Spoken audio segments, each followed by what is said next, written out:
皆さん、こんにちは。日本語講師のようこです。このチャンネルは日本語初心者のためのチャンネルです。一緒に楽しく日本語を勉強しましょう。今日の授業は色についてです。日本語で色の名前何というのかなというところから、勉強していきたいと思います。それでは早速始めていきたいと思います。まず、日本語と英語で比較しながら色について勉強したいと思います。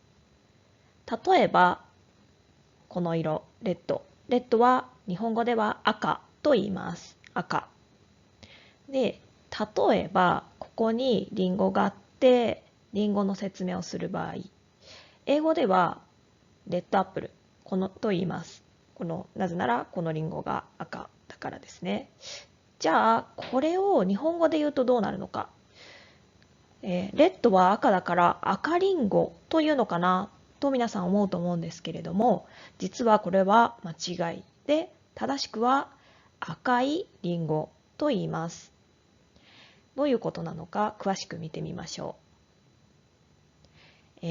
日本語では、名詞と形容詞があって、名詞は赤だけど形容詞では赤いになります。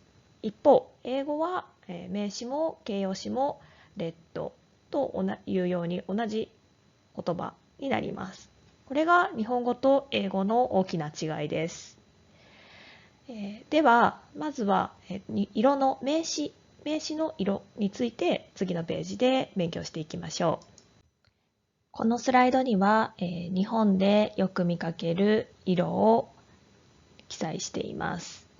では、このらの色を何というのか確認していきましょう。まずは、ブラウン。ブラウンは茶色と言います。茶色。続いて、オレンジ。オレンジは英語と同じでオレンジと言います。イエローは黄色と言います。ホワイトは白と言います。ブラックは黒と言います。レッドは赤と言います。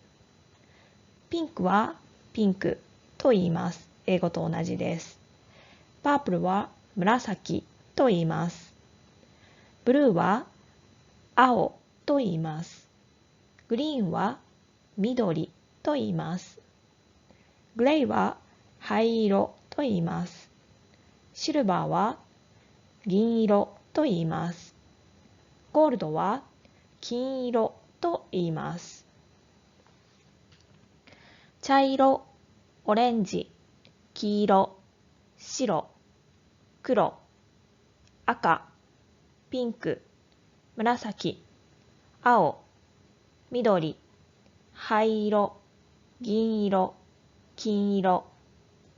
皆さん、覚えられましたでしょうか？一度で覚えるのは難しいと思うので、繰り返し動画を見たり、実際に書いたりして覚えていきましょう。では、次のスライドで、名詞ではなくて、形容詞ではどういうのかなっていうのを見ていきたいと思います。はい、こちらのスライドには色の形容詞の言い方をまとめています。では見ていきましょう。例えば先ほど習った白は形容詞にすると白いになります。例えば、白い馬ということができます。白い馬は、ホワイトホースという意味ですね。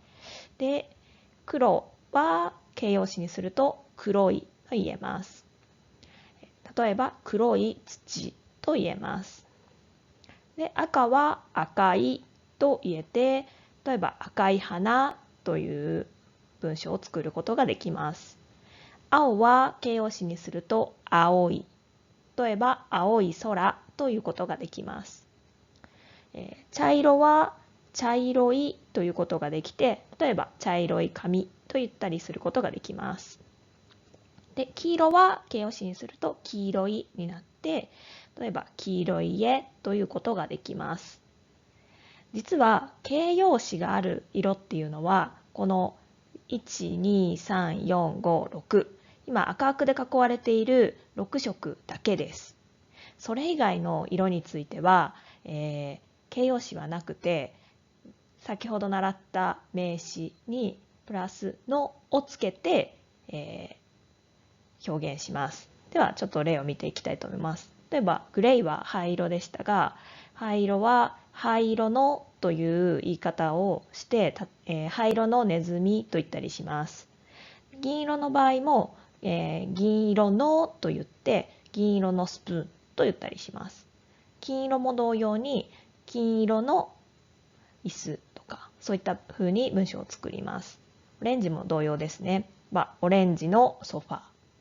ピンクも同様でピンクのリボン。紫も同様ですね。紫のドレス。緑も同じで緑の葉っぱといったりすることができます。例えばここにはない色だとライトグリーンという色がありますが、ライトグリーンは日本語で言うと黄緑です。で、黄緑も、この赤い四角に入っている色ではないので、形容詞のように使いたい場合は黄緑のと言います。例えば黄緑のカエルと言ったりすることができます。色についての勉強はこれでおしまいです。ちょっと日本語の色はルールが複雑なように見えるかもしれないんですけれども、この赤枠以外のものについては形容詞のように使いたい場合は色にプラスしてのをつけるだけというふうに覚えておくと今後使いやすいと思うので、ぜひこのルールを覚えてみてください。それではレッスン終わりたいと思います。皆さんに次回お会いできるのを楽しみにしています。